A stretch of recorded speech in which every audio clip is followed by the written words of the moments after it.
YouTube? It's your boy Above Average Cody. Today, finally getting back to the Halo roots of the channel with a ranked tips video. And this tip has been absolutely instrumental in my gameplay to not only getting to high diamond, staying there, and even touching Onyx, but it's led to more kills, more damage, and just overall more help to my teammates on the map. And this is something Brent actually taught me recently, and we're going to go through what you should be doing, why you should be doing it, and then of course kind of the nuances and what goes into making it happen. Now, all right, I've yapped long enough. What the heck is the tip? And the tip is cutting the map, literally cutting through the middle of the map. Now, a lot of different things play into this, but I'm going to play you guys one little clip here from stream the other day where I kind of talk about this, and it is a perfect example how this cutting the map can instantly change a sequence in a game. Like the ratty route, but like, see, like right now, I'm going to do everything I can to like stay in like the vision of like where my teammates are, and I'm going to get as fast as possible to like here, because they're not going to be ready for all these people to be here shooting them, you know what I mean? And that's how, see, this is exactly what I'm talking about with, like, the increase in my kills and damage. If I didn't take that route, if I took that long, like, ratty route, like, around the outside of the map, none of that happens. Now, even though I don't do the best job explaining every single little thing while playing the game live on stream, I'm going to kind of break that down here for you and why this is really changing a lot of things in my gameplay, especially in the diamond lobbies. Now, what I mean by like the ratty long route is either taking my time and going all the way down bottom here so I can go and get an eyesight on the flag, right? It's a reasonable mentality here. You know, I got a teammate moved up. I have time to run away, but that is what I call, like, the diamond mentality. I always was in this thought process where I'm like, I have to keep myself safe. You know, I have to hide and just be protected until I get to the action. But that's not always the case. You have teammates, you have shields, and most importantly, you have a gun in your hand. So don't be afraid to take these faster, busier routes. Although, with the map control we currently have in this layout, this is not a VOD review, but it makes it pretty easy for me to just jump through this route on Forbidden to get through the middle of the map, right? And you can see how even in this one sequence here, my teammate is choosing to take that long route up to the right. It's obviously the lowest hanging fruit of a route because it's right there, but you can see me, I'm actually choosing to go across because I want to get to where the enemies are as quickly as possible. And this dials up what I mentioned in that clip, where people are not ready for that in these lobbies. You throw off kind of the diamond lobby timing. You hear a lot of people talk about how slow diamond lobbies are. And while I'm not the fastest player ever, a lot of it is not only the speed you move off spawn, but the route you take to get to all of the action. And now I have you guys here on just an empty map to kind of show you what some of these thought processes on these routes should look like. And Recharge and Aquarius are probably the two maps that this makes the biggest difference on. I think these are the two maps that Brent drilled this tip into my head on, because the short routes save you so much time on Recharge, especially if you are hitting the slides. And I mean, I just spawned up here, and we'll take a perfect example. Say there's a lot of action going on in red pipes, right? If there's enemies in red pipes, they don't have any vision on the map. The best place they're going to have vision on you is probably either from Whirlpool or Top Gold, right? So if you spawn up over here, and there's no cross shots or anything happening, or better yet, you have the advantage, which we're going to get into in a second, the situations that you want to be cutting the map in. So what you'll do is you'll literally just go this way, and you can just jump right through here, you know, hit a couple slides, and I got here in probably, what, 5 seconds, you figure? And I can get to the action faster. Ideally, I'm moving and looking, so if somebody does poke out, I can get some shots. Somebody goes for shock, I can go this way. And I save all that time getting over here. It leaves a lot of different options open. I can jump a battery and go into gold if the action's shifting over there. I can jump up here, and I can either wait and maybe wait for teammates to spawn up, or perhaps I can jump up here and get into the action even faster, or I can just go right into red pipes. And you have have time to make that decision because of all the time that you saved, or perhaps you're just getting to the general fights faster because of an example like where I showed you on Forbidden there, where I get in and I pick up some of the damage or do some of the entry damage for my teammates. Or there's even situations where you spawn up and the enemies are dead and you have to get over here and block the spawn. Maybe you have OBJ over there. Maybe it's Oddball and all of that. And just a perfect example here, guys, is even if I'm hitting slides here, you can see it does take a little bit longer going this route. It doesn't add a ton of seconds before I'm able to get here and get eyes on red, but the biggest thing is I cannot see anything. I can't see any of the map. If something comes up and there's like a change of plans, like maybe I don't want to head that way or something like that, or there's an enemy moving out in the middle of the map, or maybe there's even a one-shot dropping down batteries or something like that.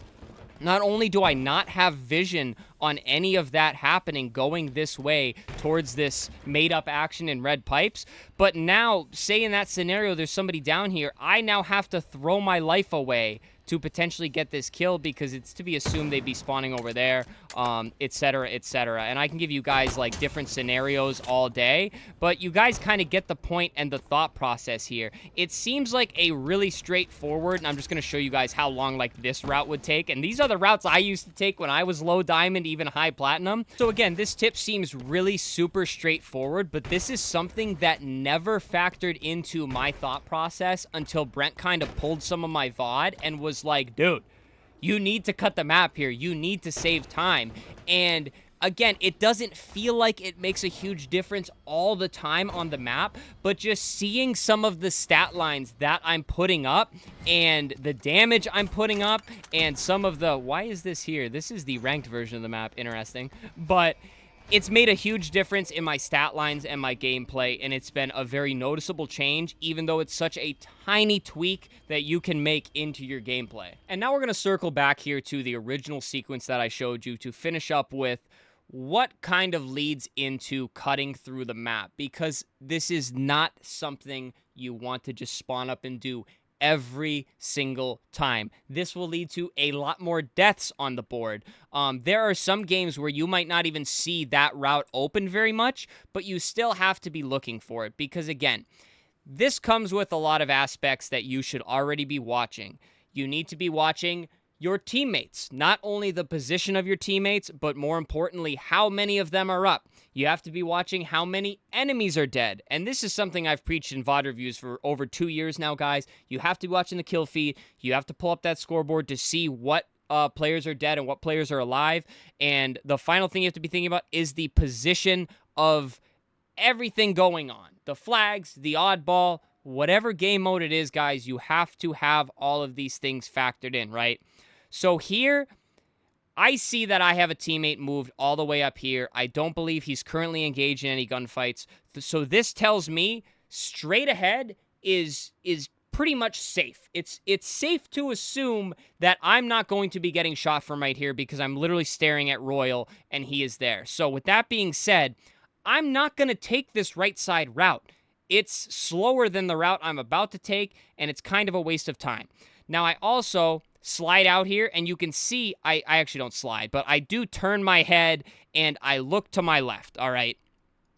This notifies me that this area is safe for the time being. You know, somebody's not literally standing there just waiting to 5 me. And this gives me my green light to run through, and it's even more of a bonus that teammate pings somebody up back on the flag. This tells me that we have them pinned back pretty far, so I can take this route. I'm pretty sure we also had a couple kills to go along with this as well, so I know they're spawning here, right? Royal's going to be forcing them to spawn right here, back left of the flag, and it's going to take them a little bit of time to get out of there. So this is where it clicks in your brain. This is where you break that diamond mentality of going, oh, I need to keep myself safe.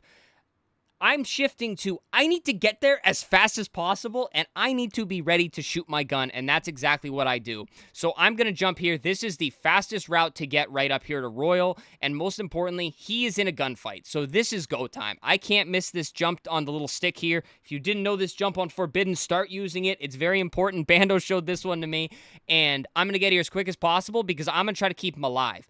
So he does a good job living and backing out. teammate gets a kill, so I am flying. The fights are going down here. I'm not worried about getting shot from here. Even if I take 1 or 2 shots, whatever, I'm not standing there. I'm not going to let them get the kill on me.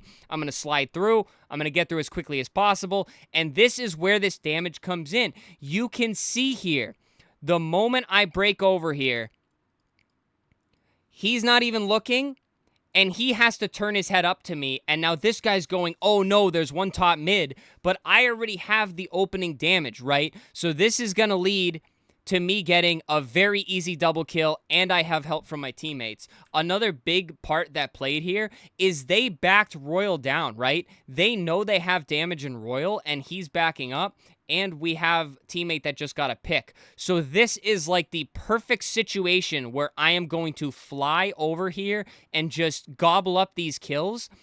And let's be real here. Diamond me would have still been all the way back here. I probably would have just been jiggle peeking this corner with Royal, and we would have been in a long-range standoff, or maybe I run all the way over here towards Sniper, and I'm not looking at anything, I'm not putting any damage, and most importantly, I'm not getting any kills, and frankly, I'm putting myself in a worse position to grab the flag.